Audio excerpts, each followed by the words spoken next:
அதோ தெரியுது ஏழுமலை, எங்கள் பெருமாள் வாழும் மலை. இதோ இதோ என வேகம் வரும், என்றும் தணியாத தாகம் வரும்.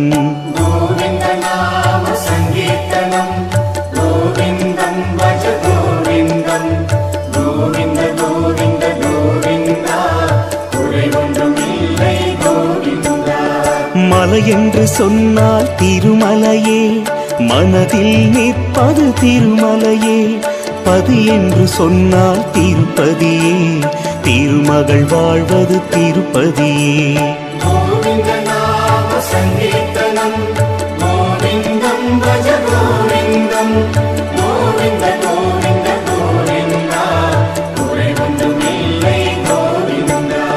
பூலோக வைகுண்டம் திருப்பதியே, பொன்மழை பொழிவது திரு